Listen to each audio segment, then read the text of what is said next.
So, when we get into social situations like a party, a dinner, first thing people tend to do is, after they say, "Hi, my name is," people say, "What do you do?" Right? And we might say teacher, lawyer, doctor, I don't do anything, those kinds of things. And that's the natural reaction. But for me, I say when. Yeah, that's my stuff. That's why I say when, right? Because I don't think of myself as identified with the job that I hold. I think of myself as the things that I do, right? So yeah, I have a Juris Doctor, Doctor of Law. Sounds fancy. I have a Master in History. As the kind woman over there mentioned, I'm a certified forensic computer examiner, certified fraud examiner, certified rescuer, translator, cybersecurity specialist, and I even walk my dog. And then on this side, you could see all the jobs that I have or had. College lecturer, I was a firefighter, I was in law enforcement, I'm director of a nonprofit, an investigator. So why am I telling you all this? Is it because I thought I had the opportunity at a TED Talk to brag about myself? That guy says yes. Maybe a little bit. But the reality is because the way I think of myself is a collection of experiences and skills. So to me, jobs are like clothes.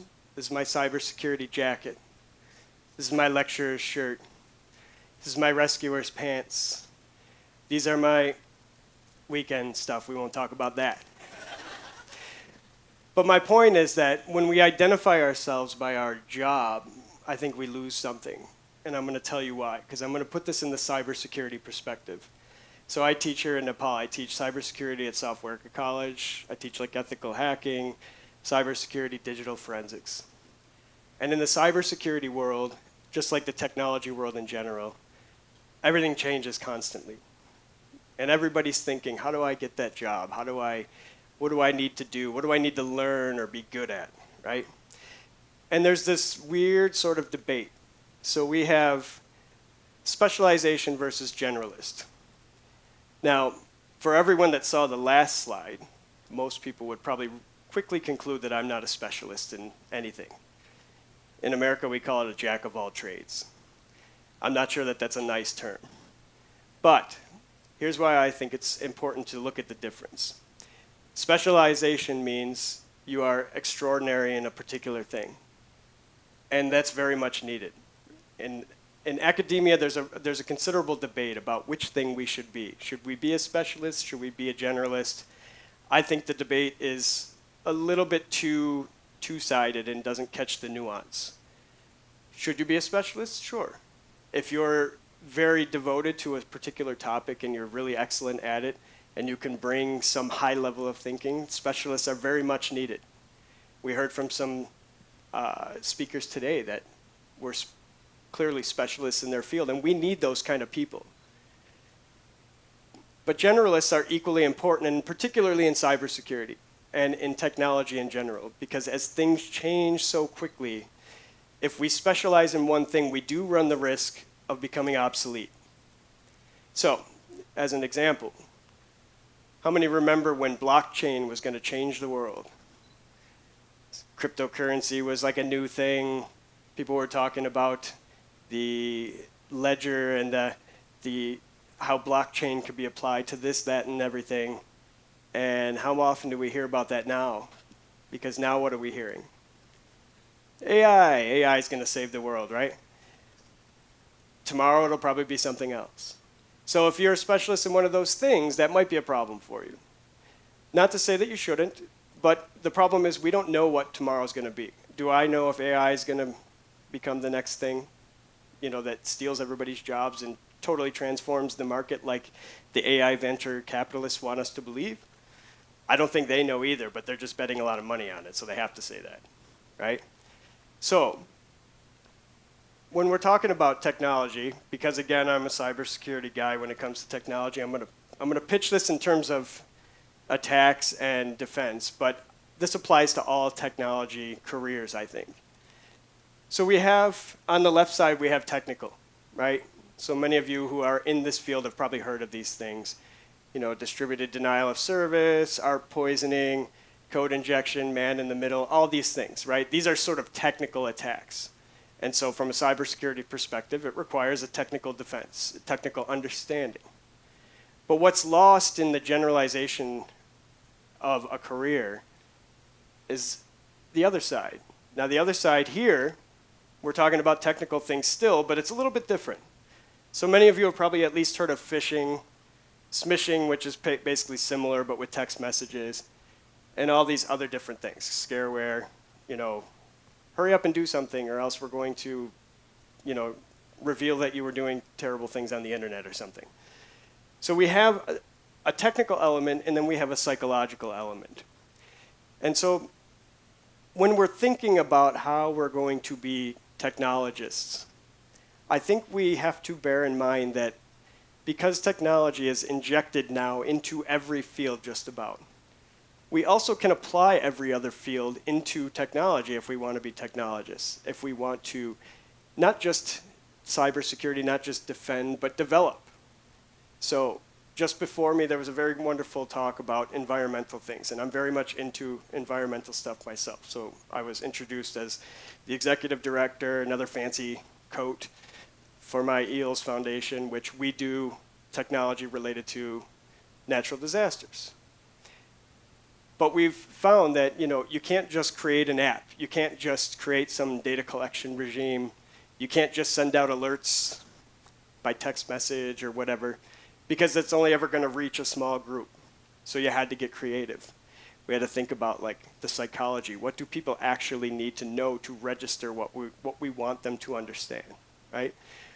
How do we reach them at all? What happens if they're blind or deaf or can't manipulate a phone, right? And that's our technological venue. So we had to think about these things from a more creative perspective. We talk about coding languages. We talk about operating systems. We talk about networks. All of these things, though, have elements to them that require sort of non-technical thinking. Many of my students, when I ask them, how many here like math?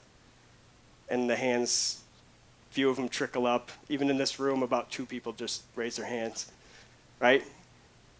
But, you know, artificial intelligence is math, a lot of it, right? So my point is, and what I'm trying to explain, especially for the people who are getting into the field. I know there's some students here because I spoke to them earlier, and I'm sure that there are many of you that are here thinking about, what do I want to do? I want to get into a technology career. It's fast-paced. There's lots of jobs. But how do I stand out, right? So, yes, you can go learn all these things. I know many of them, or at least pieces of many of them. And that's great. Will you get a job? Will you be successful? Sure. Many of you will. You know, it comes with hard work and all the normal stuff that you have to do. Write a good resume, dress nice, you know, walk into an interview, be personable. But if you want to really excel, add some other things. So I mentioned before about all my different hats, right? Or different clothes, or whatever, however I put it. Anyway, you laughed at me, so it worked at the time. But I employ these thoughts into my classes, my application development, my cybersecurity plans, right? Criminology, victimology. I worked in law enforcement for 10 years. Got kind of a lot of exposure to those 2 topics. It's a really useful thing when you understand how victims become victims when you're dealing in cybersecurity, right? You know, I mentioned phishing before. Phishing, when they send an email to a person that they try to get some information from them, maybe get them to click on a link, get them to download an attachment. You know, they do these various things to basically either steal information or get them to do something that then they can exploit from a technical angle. Well, how do they do that? Well, you get some psychology and some victimology in there. Number one thing for phishing is urgency. When people are told they have to hurry up and do something, they tend not to think as much. If I'm a person who designs phishing emails, I probably know that better than many of the people who are designing the cybersecurity to stop me. But if I'm a cybersecurity tech and I'm thinking from that psychological angle, I can take some pretty simple technological steps to mitigate that problem, right? So if urgency is an issue, as a cybersecurity designer, I'm making the framework, maybe the first thing I do is take away that urgency element altogether. So yes, you get an email that appears to be from the boss and says you have to do something right now. And it wants you to click a link. But the problem is you can't click the link. You have to retype it in manually. You've just taken away the urgency. You've just used a psychological tactic to solve a technological problem, right? Math and statistics. You know, AI is replete with math and statistics. You know, data analytics is all about statistics. So knowing how to do some statistics might be really useful for the type of work that you do. You know, if you're building a database for a large place, a large corporation or something like that, you know, you may want to work to try to minimize the amount of space that you're using despite a vast trove of data. Maybe your mathematics and statistics come in. Linguistics. Now, I mentioned before that I was a translator, which ironically I don't speak Nepali, even though we're here in Nepal. But what we are doing is we're using AI and data analytics to do a linguistic analysis. And we're using features of linguistics, like linguistic entropy and character frequency, to do the analysis. And then we're deploying AI against it using those sorts of concepts. So what I'm basically trying to get to here is that there's a whole universe of skills that come into play when you're working in the technology sector, whether you're a builder, whether you're a security defender, whether you're just, you know, an administrator. You don't create or defend, you just sort of kind of keep things together in the process, right? Don't be limited to the idea that I just need to know 4 more coding languages and I'll be on top of my game, right? Don't be the person who's just thinking like, as long as I really, really understand operating systems, I'll be really good at forensics. Because it never really quite works like that.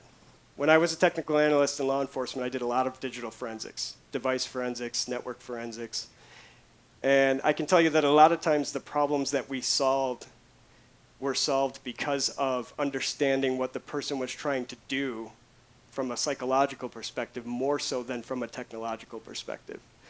Because let's face it, if you're dealing with attackers or you're dealing with criminals, you know, they tend to be creative because they don't want to get caught.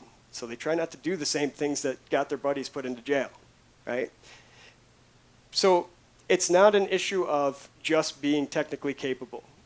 That certainly is obviously important. But think creatively. What skills can I apply? Maybe it's worth it to go get a minor degree in some other skill set that has nothing to do with technology to give you a different way of thinking about it. Because we don't know what's going to be the next big thing from today to tomorrow.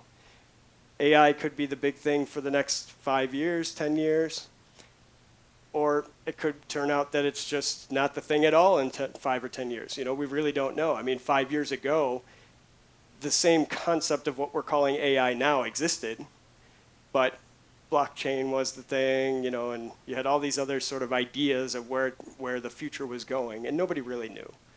So being creative, diversity of skills, that's how you prevent, if, as I put at the very top, if AI is going to take your job. AI can do a lot of things really good, but it's not really good at a lot of other things. And so if you have that diversity of skill, you have some of those sort of more human-based skills to go along with your technology skills, it's going to be really hard for you to become obsolete. And the way that you avoid obsolescence, aside from your diversity of skills, is what I wrote at the bottom. You got to stay curious, stay creative, stay current, meaning keep sort of an ear to the ground of what's happening in the world, in the field. Most importantly of all, is stay passionate. If you don't love what you're doing and it's just boring day-to-day routine stuff, you're just going to be a boring day-to-day routine employee. So with that, I bid you all a good day.